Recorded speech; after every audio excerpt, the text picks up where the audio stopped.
Alrighty, guys. My daughter's watching my dad, so that gives me some free time to come out here and relieve some stress.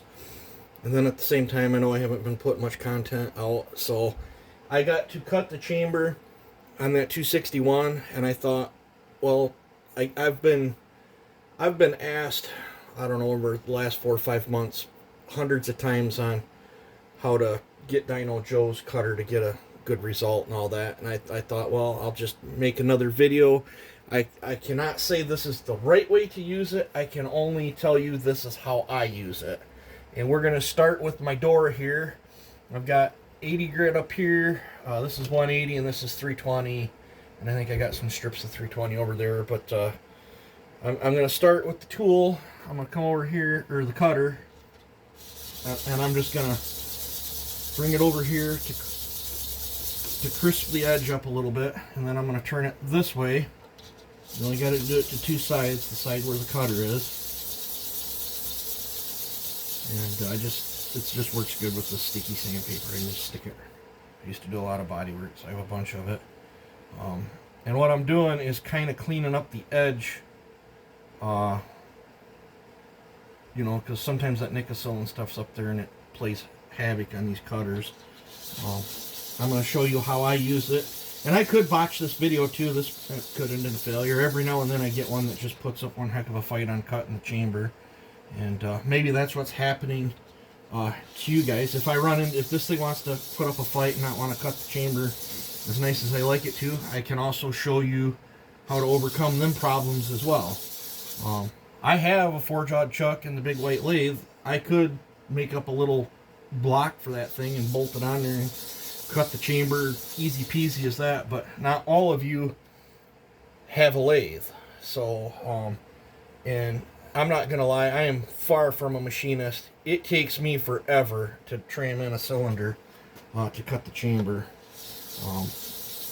If you guys are using them aftermarket cylinders, I think that's where a lot of you guys are running into problems. Because that Nickel gets in there and it will smoke your. This is just HHS steel. It will. That Nickel's harder than the cutter, and you will play havoc. Go down here a little bit, fresher stuff. You will play havoc on your little cutter bit if you're trying to get that Nickel. You'll have to make an apparatus, use an old piston or something, and put sticky sandpaper on it. The rougher the better when you're trying to get through that Nickel. 80 to 36 grit works pretty good. You have to make up an apparatus and spin your piston and carve out that Nickel, and then you can use the Joe cutter. If you're trying to cut, I'm not saying you can't cut through that Nickel, but be prepared to eat 2 or 3 of these bits.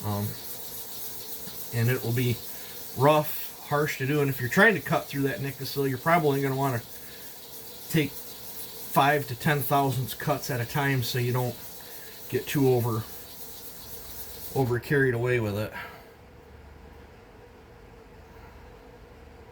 It's starting to feel fairly decent.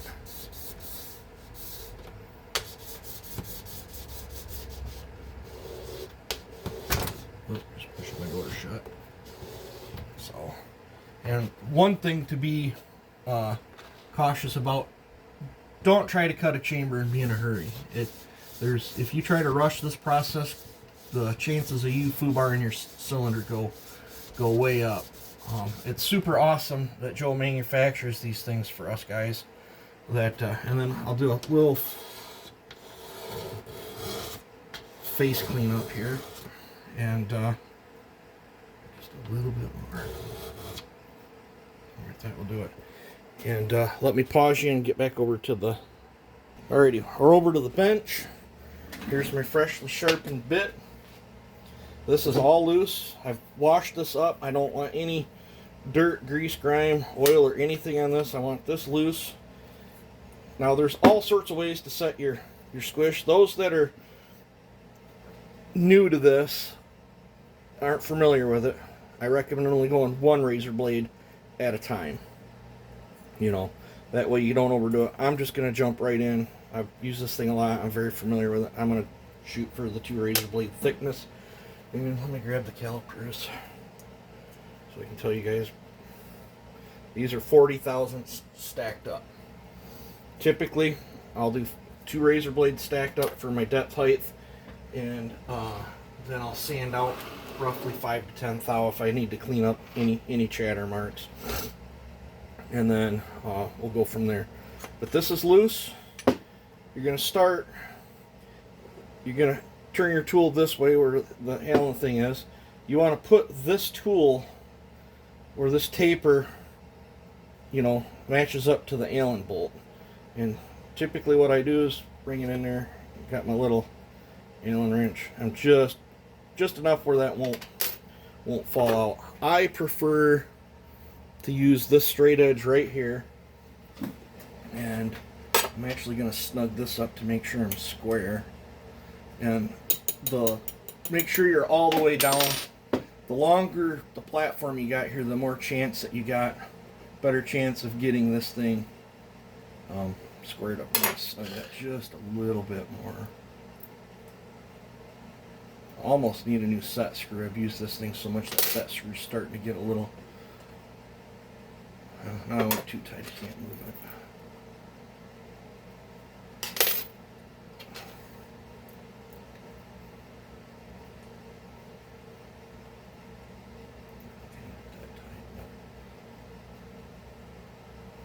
Be really grabby.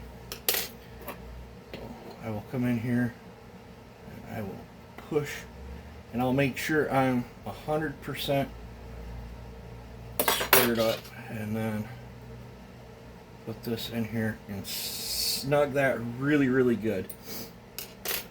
Now the more I use this tool and sanding it like that, the shorter this gets. I've only got a few more uses on this bit, and then I'll have to chuck this bit and call Joe and get another one. But I'm going to come over here.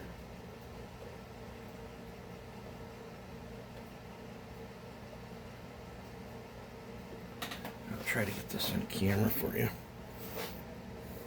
This part's absolutely necessary. See how I'm square to that? That bit's squared to this face.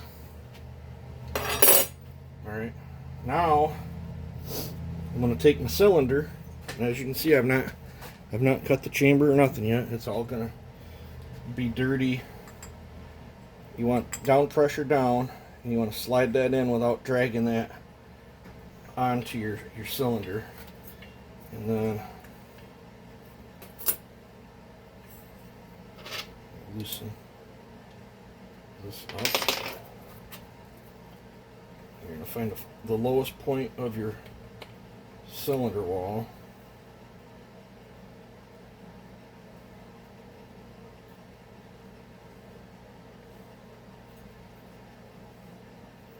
So that's it right there. Use my fat gut to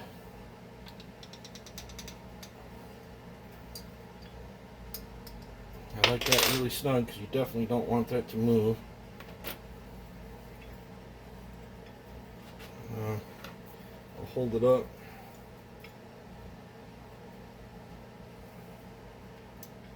And that should work. That's going to be my depth. That's how much I'm going to cut out of this chamber. Now I gotta find where my bit is and make sure I don't drag it down the cylinder. So this is now set. So let me pause you guys again, and I will get you over to the bench, and I'm going to shut my air compressor off so it doesn't turn on too. Alrighty, I got you over to the bench. I got the compressor shut off. I've got my air hose drug over here. Should have more than enough air to blow the chips out as we do this. This has not been touched since the previous pause. I'm going to, normally I use that vise, but I got too much crap in the way. So we're going to use this one. This one will really, that's clamped in there pretty solid. Those that don't have a vise, Joe includes a bolt in the bottom of it. You can put a big washer on it, drill a hole in your bench, and tighten it down that way, and it'll work just as well. So now that we have this secured, you can have this any direction as long as you use it the same way. Like I said, here's my cylinder. It's not been touched or nothing yet. I typically like to always have the exhaust facing me. I will come in here and I am putting pressure against the back wall, because see how you can rock this back and forth. And this is actually a little bit of a sloppy fit. There might have been a set of rings here, but I'm going to cut this chamber with a sloppy fit. We're going to come all the way down. I'm going to push up. You want your cylinder wall up against that whole flat part. If you do not do that as you're cutting this, you're going to walk your bit back and forth, and up top you're going to run into all kinds of problems. And if that does happen, you can fix it. It's not pretty, but you can fix it. I'm going to push against it. I'm pushing against it. I'm not really putting much down pressure. Now, if you go to put down pressure, you're going to see this thing's going to rock all over. I'm pushing against it, and then I'm going to hold it there, and I'm just going to gently turn this thing to get a good start. And the whole time, I'm pushing that way into my tool. And let's see what that did. Just loaded that up with carbon. So let's blow. I knew there was a lot of carbon in the top of this. See, I haven't even really cut the chamber yet. It's not even really took a bite. I think that was all carbon. So exhaust facing me. If you push it that way and go down, you're going to put a groove right down your cylinder, and that's not good. You do not want to do that. So, okay, I just heard it cut some aluminum. Can you guys hear that?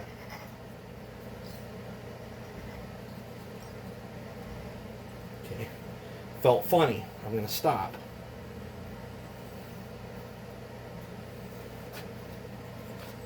And there's must be a little bit of plating up in there. So I'm going to reach up in there and knock that curl out. Well, that curl is stuck in there pretty good, so let me see if I can knock that little curl out. Yep, plinked right off there. So we're going to go right back into this. I am not getting screwdriver and knock that little flake of aluminum that gets built up there. I'm in need of a new, next time I go to Joe's for a dyno pull, I'm going to pick up a couple more bits. This thing's gotten a lot of use on it, I can tell you that. So we're going to, slow and steady wins the race on this.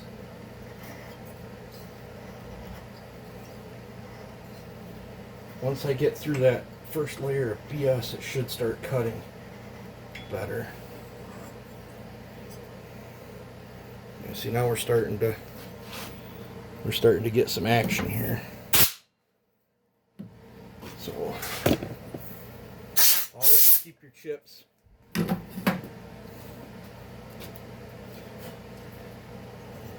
Back to the exhaust. Push up against it.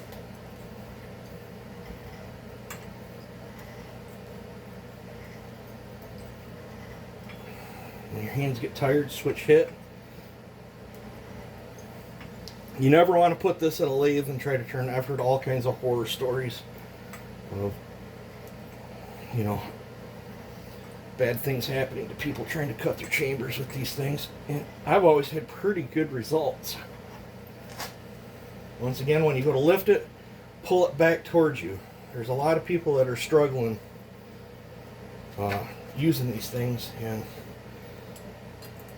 if used properly, you will get a very nice result. So I want to try to do this in real time for you guys.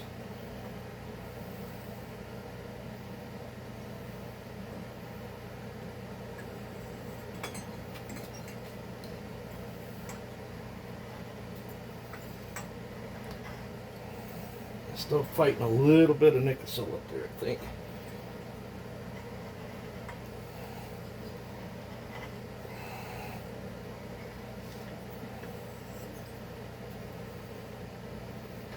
I get to one spot and I can feel it not wanting to cut. I'm hoping I'm going to get through that. I'll put that back on. See, it's right.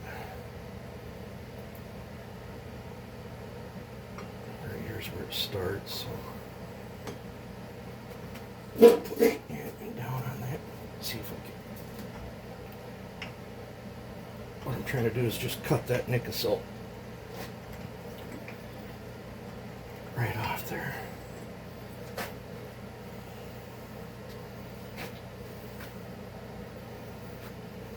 I'll show you what I'm talking about. See up in here, there's some nickel right there. I'm trying to get that off. So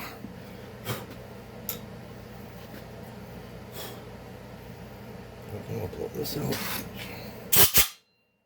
Electricity's not letting it fall out of there. We're start about right there.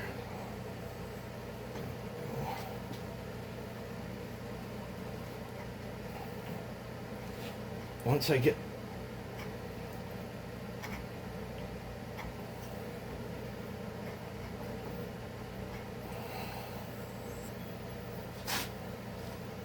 just a little tiny spot left, and it should start smoothing. For me rocking it like that, it might make it a little chattery for a second, but once I get where I'm aluminum all the way around, it should start behaving better for me. So once again, I'm holding tight to the wall, down, in and down.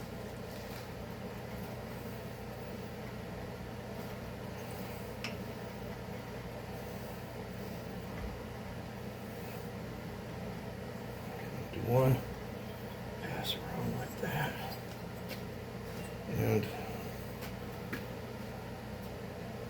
now it appears that I've gotten all the nickel off there, but we're chattery now. See, all the nickel's gone, and I got a chunk of aluminum building up right there. So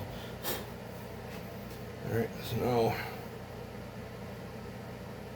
back over like this, down, slight down pressure, I'm putting more pressure this way than I am down, and we're going to start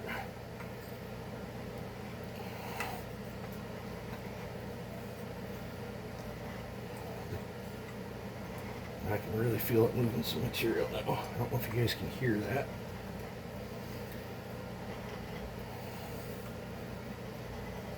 Cannot be in a rush. When I'm lifting that up, I'm pulling tight to the back side to keep this tool off my cylinder wall.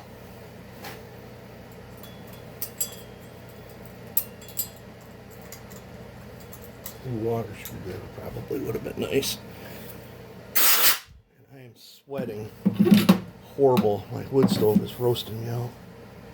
I opened my door, but I think I'm putting more heat out than I'm letting out. Clear the aluminum off your bit again. Again, see the play? I'm holding it tight to the wall. If I was to hold it tight that way and bring it down, you're gonna put a big old score right in your cylinder. You don't want that.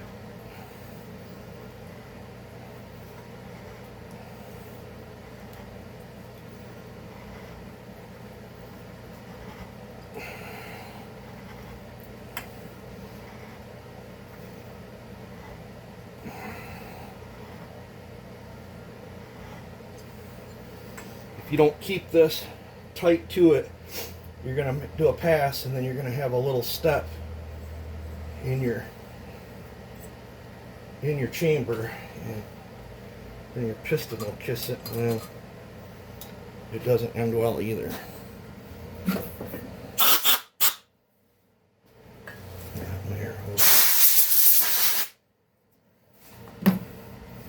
As you can see how scored up this thing is, I've used this thing a lot. That's another thing too. There's probably, I bet there's one of these days I'm gonna have to chuck this up in the lathe and reface this again, or pick up a new ring from Joe. Oh, another mod I did too is I turned this screw the outer part of it down, because on the flat cylinders, when I was swinging around, it was hitting.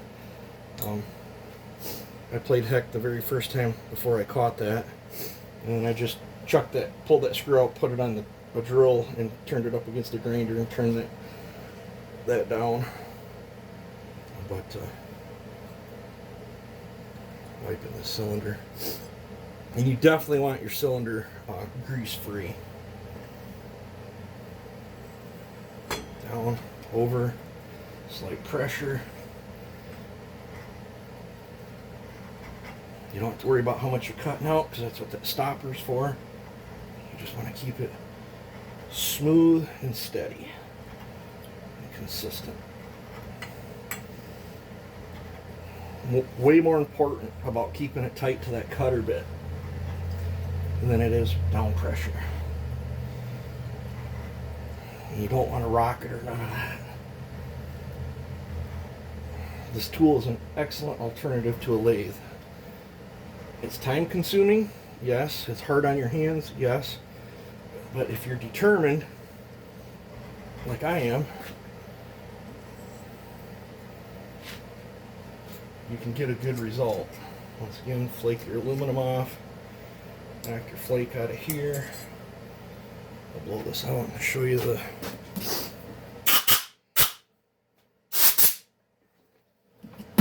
progress. I hope you guys can see this. Oh, I didn't show you the progress. There's the progress. Once again, it's looking pretty decent. Down, over, slight pressure.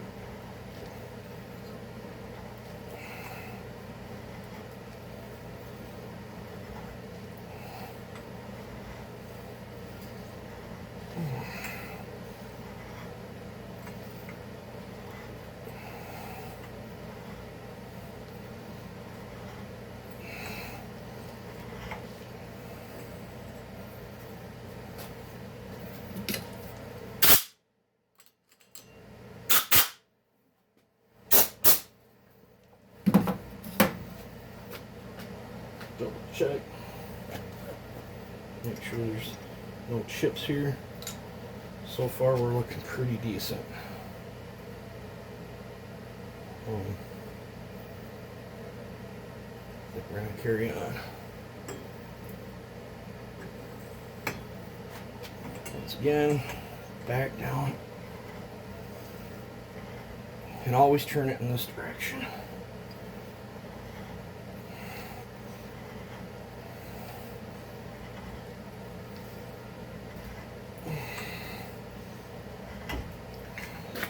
Did something funky there.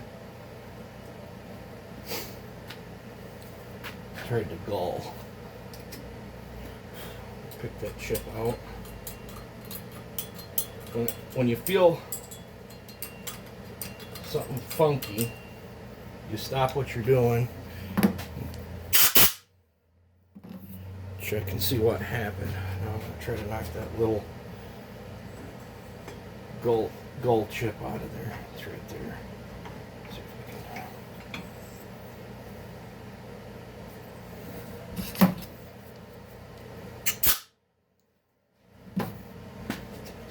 I'll make sure you got it. Yep. So, exhaust.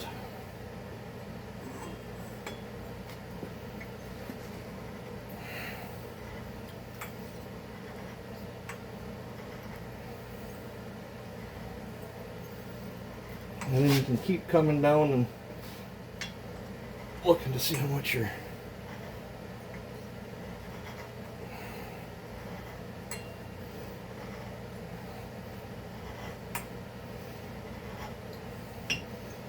as your band gets wider, it takes more revolutions to get your cut because you're dispersing the load. And you can see the band getting wider.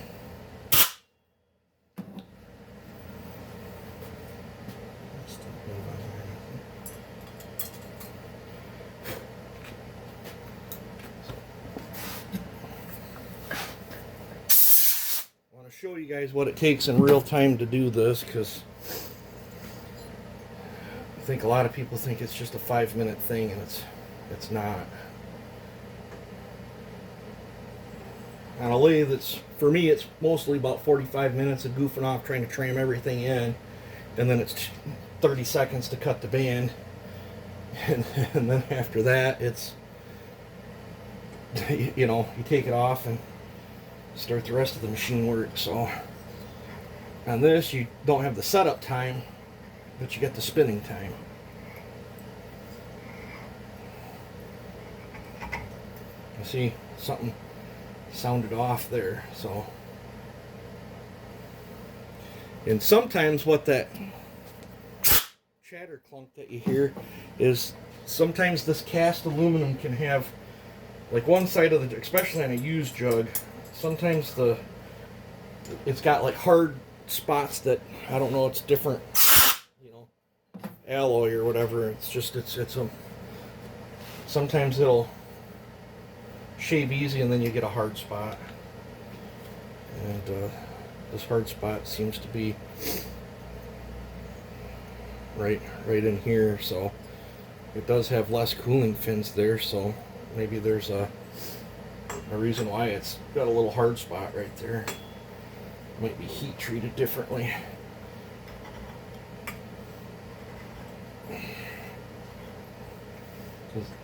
The other side's soft, and then I get over to this side and it gets a little harder.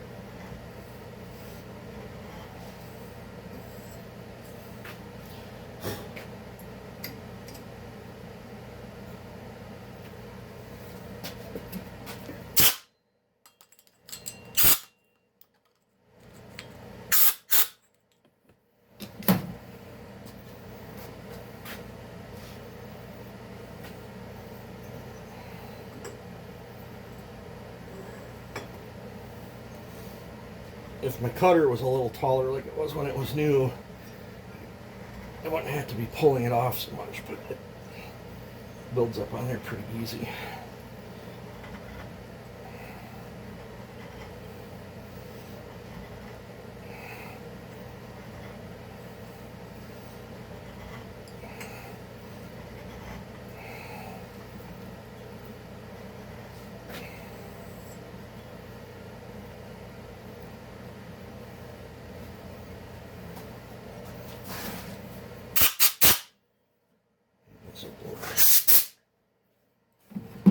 So I'm already 27 minutes into this, and I don't even think I'm halfway down on my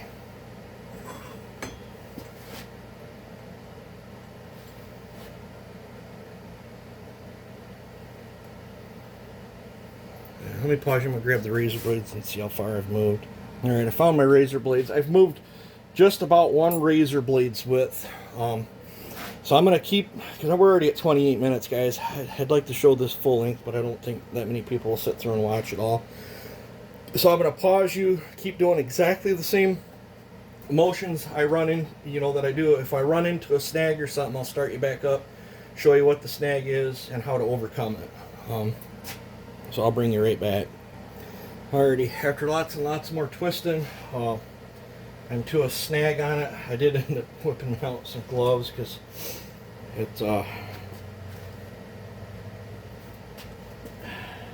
as I have a high on the whole exhaust side here. There's a hard spot in that cylinder that's, I'll show it to you, it's acting like a cam. And you'll get this from, I don't know if you can see it right here. There's a big bump right there. Whatever is that, I don't know if it's from the exhaust side heat or what, but that aluminum there is harder than all the rest. From that bump all the way, there's a little hiccup directly across from it, because you'll get that, because that'll hit back over here and cause a little thing. But from here to there, my bottoms are touching down here, and then when I hit to that high spot, it lifts up. So not quite ready to give up on it yet. I'll show you. That's what the stopper plate's for. I'm going to put my gloves back on because my hands are killing me. I've been at this for over an hour. So, you know, keep it, see it just lifts up. The tool is just skating right there. So I'm going to put a little more pressure, and I'm going to just keep rocking past that hard spot and seeing if I can cut it off there. I want the whole base to touch all the way around, all at the same time. I can feel it physically lift up.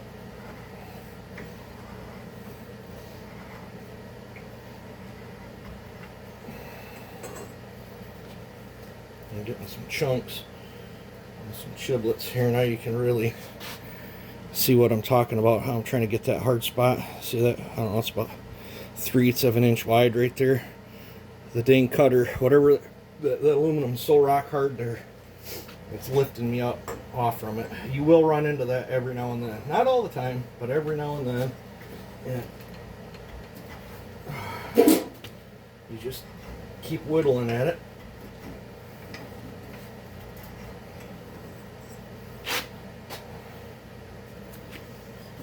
See how I'm slowly shaving it down?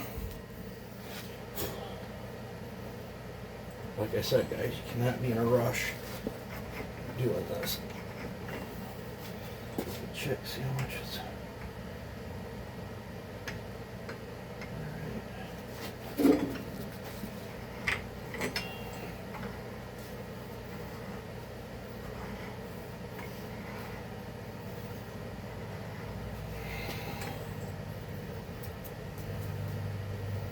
Okay, it's getting better.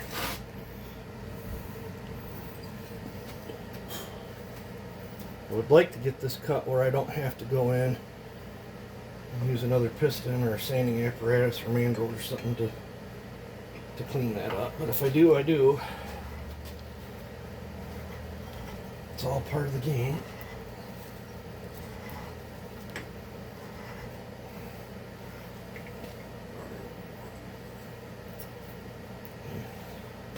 And I got some aluminum stuck right there.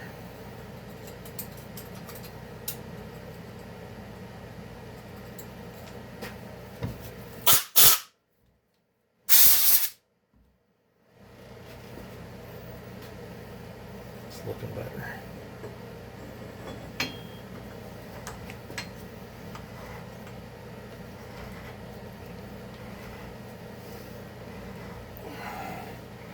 And what I'm doing is making sure I'm touching down, and I'm going to keep twirling this around until I get no more lift off. Every pass, that chamber will get smoother and smoother. So I really hope this, you know, I'm hopefully not wasting my time making you guys a video that nobody's going to watch. I really like to try to help people out, and a lot of people seem to struggle with this chamber cutter, and if you use your head about it, there's still that little click-clack spot right there. I'm just going to keep on going until I get it all out of there. If it takes me all night, it takes me all night. When you run into a problem like this, yes, the lathe would have been easier. But if you don't have a lathe, I guess it's not easier, right?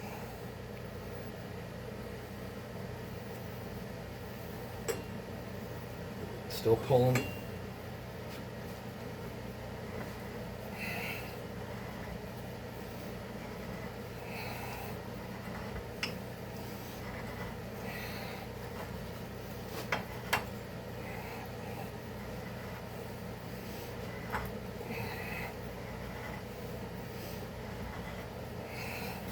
I felt a big kernel come off there.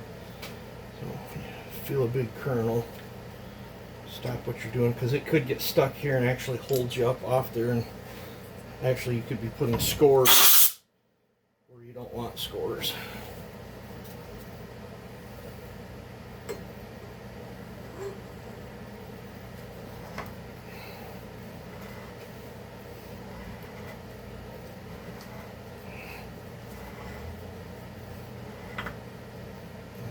something going on right there. Found another hard spot.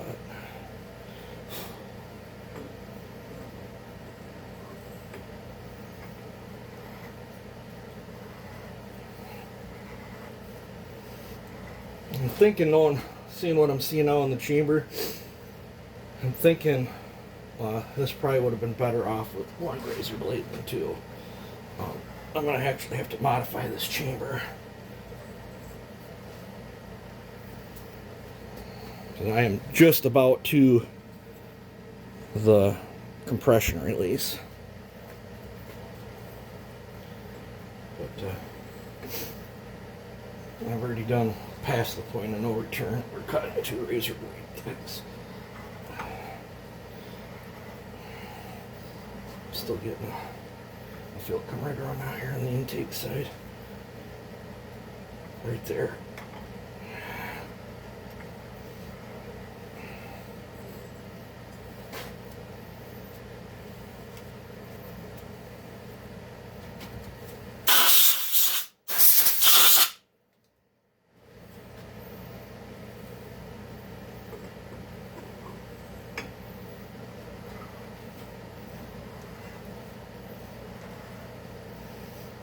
Now I'm not feeling any lift off. So now it's just, oh, there's one spot right there again on that intake side.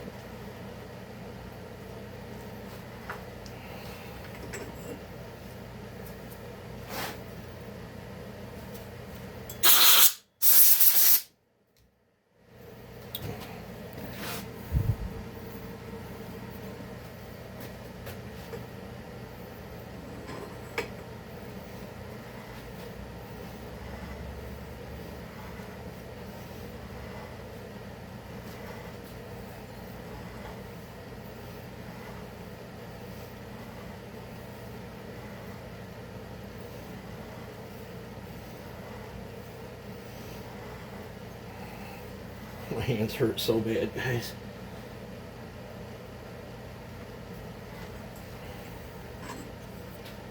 See how the chips are getting finer and finer? It's because we're contacting more and more. And I'm gonna go until she's touching all the way around, and then it'll get real fine. And then the only thing that'll be up in there is a couple scores from where them big hard kernels popped off.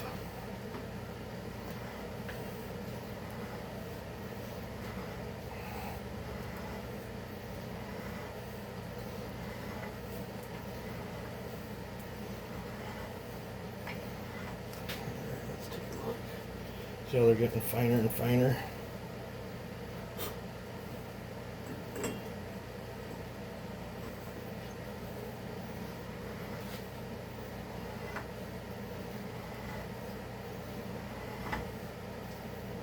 Still get a click-clack every now and then. Right there.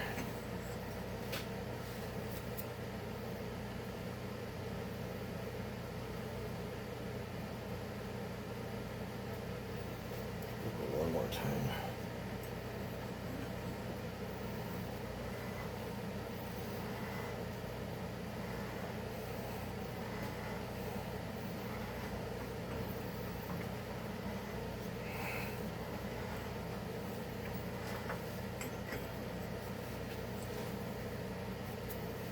I think that's about the best that's going to get. Alright, I'll get my gloves off and I'll show you guys. I'm going to grab a flashlight too.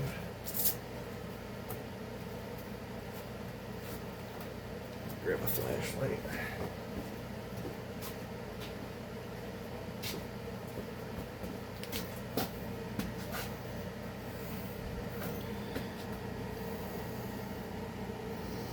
If you look up on this side of the exhaust, there's a few scores, but that band is too wide now.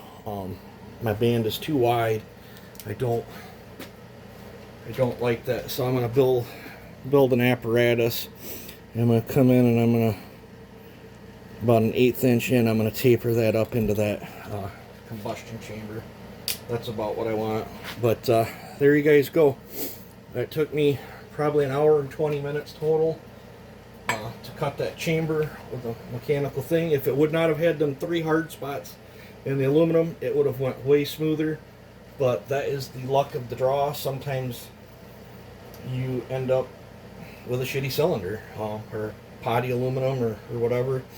And sometimes instead of pulling a shaving, it'll pull a big kernel, and then it sits right there, and you make a twirl around, and it puts a gouge in there. But this is my saw, I'm totally fine with that texture there. I can live with it. It's just going to fill in with carbon anyway. So, yep. So, that's how I use a Dyno Joe cutter. You guys take it easy, have a good one, and I hope this video helps somebody.